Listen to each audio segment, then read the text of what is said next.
लीजिए सुनिए विश्वंभर नाथ शर्मा कौशिक की लिखी कहानी वशीकरण, मेरी यानी समीर गोस्वामी की आवाज में। नत्थू चाचा ब्राह्मण हैं। वयस 45 के लगभग है। मोहल्ले में वो नत्थू चाचा के नाम से पुकारे जाते हैं। नत्थू चाचा की जीविका पूजन पाठ से चलती है। एक लड़का है जिसकी वयस 14-15 वर्ष की लगभग है। ये लड़का एक संस्कृत पाठशाला की प्रथमा कक्षा में पढ़ता है। हिंदी मिडिल पास करके नत्थू चाचा ने इसे संस्कृत शिक्षा दिलाना ही अधिक उचित समझा। लोगों ने समझाया भी कि अंग्रेजी पढ़ाओ, परंतु नत्थू चाचा ने उत्तर दिया, अंग्रेजी पढ़कर लड़का भ्रष्ट हो जाता है, आचार विचार दूषित हो जाते हैं।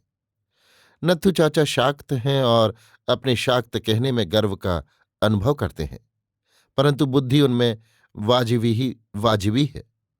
उनका वेश भी शाक्तों जैसा है। सिर के ऊपर बाल बड़े बड़े, कंधों तक दाढ़ी और माथे पर लाल बिंदी। लाल वस्त्र का व्यवहार करते हैं। तंत्र मंत्र तथा अनुष्ठान अधिक करते हैं। आप में आप ही के कथनानुसार अलौकिक कार्य करने की भी शक्ति है।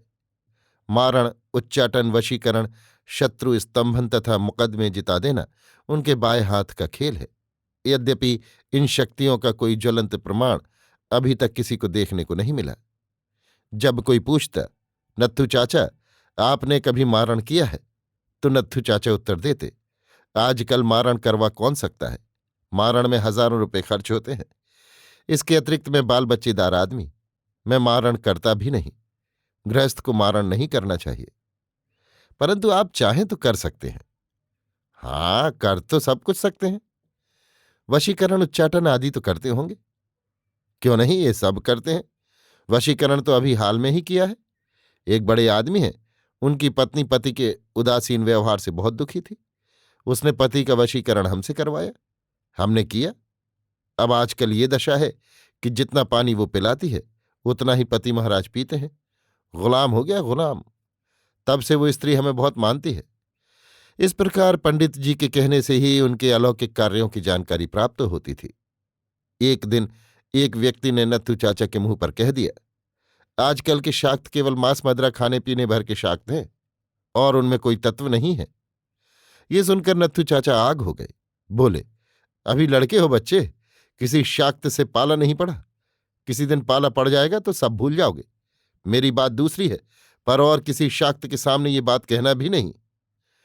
कहेंगे तो क्या करेगा।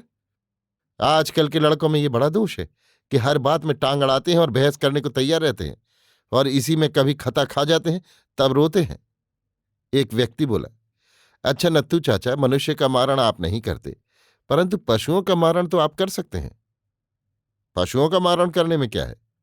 नत्थू चाचा मुंह बनाकर बोले, तो चाचा, बाबू मनोहर दास के कुत्ते का मारण आप कर दीजिए।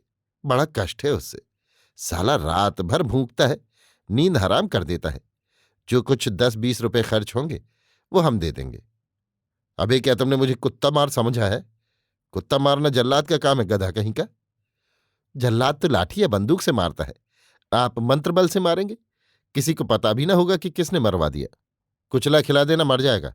कुत्ते बिल्लियों के लिए मारण नहीं किया जाता। कुचला खिला दे, ये क्या हमें नहीं मालूम। अच्छी तरकीब बताई जिसमें बाबू मनोहर दास हम पर दावा कर दें। उन्हें पता चलेगा कि तुमने खिलाया है, तब तो दावा करेंगे।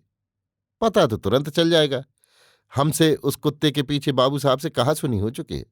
वो तुरंत ताड़ जाएंगे कि इन्हीं का काम है। परंतु प्रमाण क्या देंगे। प्रमाण भी उत्पन्न कर लेंगे। अपने 2-4 पिट्ठुओं से कह देंगे, वे गवाही देंगे कि हमारे सामने श्याम नारायण ने इसे मिठाई खिलाई थी, तभी से कुत्ते की हालत खराब हो गई। खैर भाई, तुम जानो, हम इस मामले में कुछ नहीं कर सकते। मोहल्ले के नवयुवकों ने परस्पर परामर्श किया कि नत्थू चाचा बड़े शाक्त और तांत्रिक बनते हैं, इन्हें किसी युक्ति से जेर करना चाहिए। एक दिन एक व्यक्ति नत्थू चाचा के यहां पहुंचा। नत्थू चाचा से वो बोला, आप वशीकरण तो कर सकते हैं। नत्थू चाचा अकड़ कर बोले, हाँ, इसमें क्या बात है, ये तो हम चुटकी बजाते कर सकते हैं। और उच्चाटन भी। हाँ, वो भी। तो हमारा एक काम कर दीजिए। क्या काम है। हमारे एक पड़ोसी के पास भैंस है। भैंस क्या है, पूरी हथनी है। 15 सेर नंबरी तौल से दूध देती है। वो हम लेना चाहते हैं। खरीद क्यों नहीं लेते। वो कमबख्त बेचता नहीं, आप कुछ ऐसा कर दीजिए कि वो भैंस हमें मिल जाए।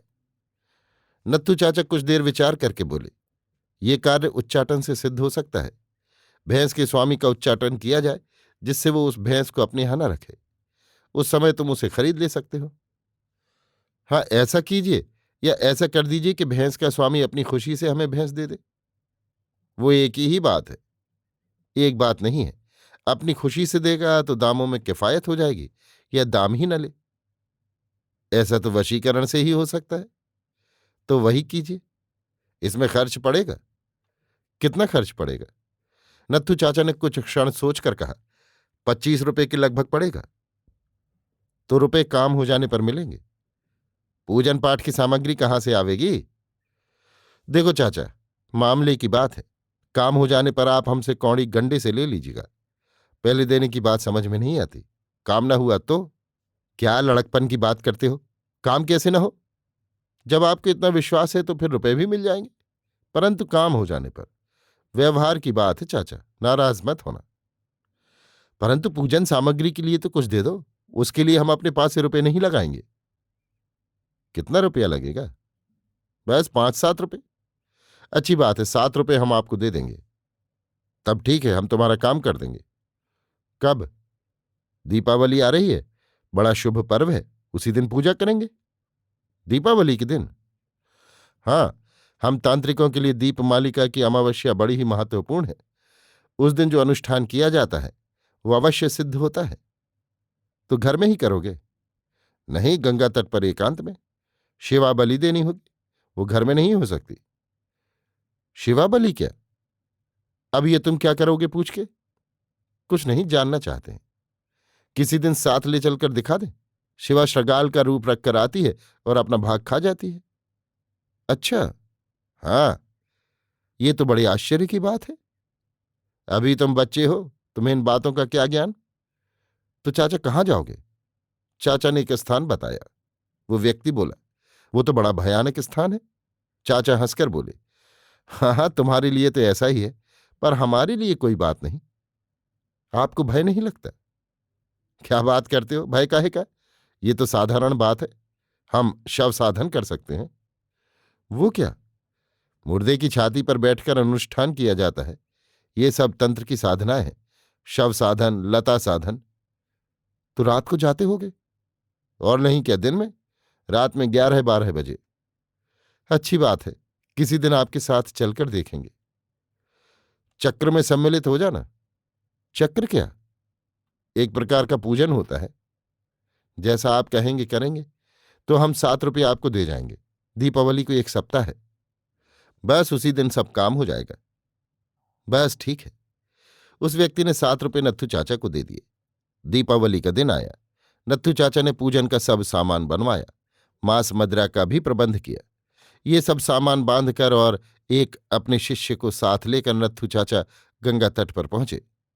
इस स्थान से थोड़ी दूर पर शमशान था। नत्थू चाचा ने एक साफ सुथरे स्थान पर आसन लगाया। पूजन की सब सामग्री अपने सन्मुख रखी। शिष्य भी बैठा। इस प्रकार उन्होंने अपना कार्य आरंभ किया। गुरु शिष्य दोनों ने मदिरापान किया और नशे में झूम झूम कर स्तोत्रों का उच्चारण करने लगे। कुछ देर बाद शिवा बलि देने के लिए तैयारी की। एक पत्तल में भोजन की जो सामग्री ले गए थे रखकर तथा एक सिकोरे में मदिरा लेकर नत्थू चाचा अकेले ही एक ओर चले। कुछ दूर निकल जाने पर उन्होंने एक स्थान पर पत्तल रख दी तथा मंत्र पढ़कर ताली बजाई और शिवे कहकर पुकारा। इसी समय अंधकार में से एक व्यक्ति निकलकर धीरे धीरे उनकी ओर आता दिखाई पड़ा। बिल्कुल नंग धड़ंग, केवल एक लाल लंगोटा बांधे हुए काला भुजंगा, आंखें लाल, भयानक वेश, हाथ में त्रिशूल। नत्थू चाचा आंख फाड़कर मंत्रमुग्ध की भांति उसकी ओर देखते रहे। वो धीरे धीरे चाचा के सन्मुख आया। चाचा भय से कांपने लगे। मुंह सूख गया। वो मूर्ति आकर लगभग 4 गज की दूरी पर खड़ी हो गई। चाचा थरथर कांप रहे थे। वो मूर्ति गंभीर स्वर में बोली, दुष्ट, आज तूने भ्रष्ट पूजन किया है। हमको और शिवा को बड़ा क्लेश हुआ। इसी कारण शिवा तेरे बुलाने पर नहीं आई। बोल, इसका क्या दंड दिया जाए? अंतिम वाक्य मूर्ति ने गरज कर कहा। चाचा की जीभ तालू से चिपक गई थी, इस कारण कुछ बोल न सके। हाथ जोड़कर चुपचाप खड़े रहे। मूर्ति ने पुनः कड़क कर कहा, उत्तर नहीं देता दुष्ट? अभी तुझे समाप्त कर दूं, कहकर मूर्ति ने अपना त्रिशूल उठाकर चाचा की ओर ताना। चाचा कुछ बोले नहीं, हाथ जोड़े हुए औंधे मुंह गिरे और बेहोश हो गए। मूर्ति जिस ओर से आई थी उसी ओर वापस जाकर अंधकार में विलीन हो गई। जब चाचा को देर हुई तो उनका शिष्य उन्हें ढूंढने आया। उन्हें बेहोश पड़ा देखकर उसे भी भय लगा, परंतु उसने शीघ्रतापूर्वक चाचा के मुख तथा सिर पर गंगा जल डाला। कुछ क्षण पश्चात चाचा को होश आया। होश आते ही बोले, प्रभु, दास का अपराध क्षमा कीजिए। शिष्य बोला, ये आप किससे कह रहे हैं? चाचा ने शिष्य की आवाज सुनकर उसे ध्यानपूर्वक देखा। जान में जान आई, उठकर बैठ गए। शिष्य से बोले, जल्दी चलो यहां से, आज पूजन में कुछ गड़बड़ी हुई थी, भगवान भैरव स्वयं आए थे। घर आकर चाचा को बुखार आ गया। भैंस का उच्चाटन कराने वाला व्यक्ति तथा मोहल्ले के 2 अन्य लड़के चाचा को देखने आए। उस व्यक्ति ने पूछा, चाचा बुखार कैसे आ गया? क्या बताऊं, तुम्हारा कार्य करने गया था, एक शिष्य साथ था, उसने पूजन में कुछ त्रुटि कर दी, इससे भगवान भैरव रुष्ट हो गए और इसलिए आपको बुखार आ गया। अरे वो तो हम ही थे जो जीवित लौट आए, दूसरा होता तो या तो पागल हो जाता या मर जाता, परंतु मैं तो साधारण तांत्रिक नहीं हूं। भगवान भैरव सामने आए, कुछ सवाल जवाब हुए, अंत को कुछ और तो कर न सके, दंड में बुखार दे गए। तो आपने भैरव के दर्शन किए? बिल्कुल साक्षात, जैसे हम तुम बैठे। बड़े भाग्यवान हैं आप। भाग्यशाली की बात नहीं, साधना की बात है। हमने बहुत साधना की है, इसी से बच गए। हमें तो चाचा इन बातों पर विश्वास नहीं है। अभी लड़के हो चाचा, हमें कुछ संदेह हो रहा है। राम सिंह को आप जानते ही हैं, वो सब जगह कहता फिरता है कि मैंने भैरव बनकर चाचा के हवास ठिकाने कर दिए। चाचा कान खड़े करके बोले, क्या कहता है? यही कि चाचा बड़े डरपोक आदमी है, बेहोश होकर गिर पड़े। भगता है, उसका इतना साहस कहाँ हो सकता है जितनी रात में वहां जाए? पता नहीं, कहता तो यही है, झक मारता है। चाचा ने विश्वास नहीं किया। चाचा के स्वास्थ्य लाभ करने पर चाचा लगे दून की हाँकने, परंतु जब ये दून की हाँकते तब लोग कह देते, बस देख लिया, उस दिन राम सिंह को देखकर घिघी बन गई, औंधे मुंह गिरे, चले हैं बड़े तांत्रिक बनकर। चाचा कड़क कर कहते, वो झक मारता है ससुरा, इतना सफेद झूठ। राम सिंह की इतनी हिम्मत कि रात में उस स्थान पर जा सके। वो अकेला नहीं था, 2 आदमी और थे जो वहां से कुछ दूर पर खड़े थे। बस रहने दो, हम ऐसी बात नहीं सुनना चाहते। वो समाप्त हो गई, परंतु लड़के चाचा से कहते, चाचा हमको भी दिखा दो कि सियार कैसे शराब पीता है। इस पर चाचा बिगड़ कर कहते, क्या कोई मदारी समझा है जो तमाशा दिखा दूं? देखने के लिए हाथ भर का कलेजा चाहिए। वो तो आपका है, तभी तो बुखार आ गया था। चाचा को लोगों ने इतना परेशान किया कि उन्होंने तंत्र की बात करना ही बंद कर दिया। कोई कुछ जिक्र उठाता भी है तो चाचा बात टालकर वहां से हट जाते हैं। अभी आप सुन रहे थे विश्वंभर नाथ शर्मा कौशिक की लिखी कहानी वशीकरण, मेरी यानी समीर गोस्वामी की आवाज में।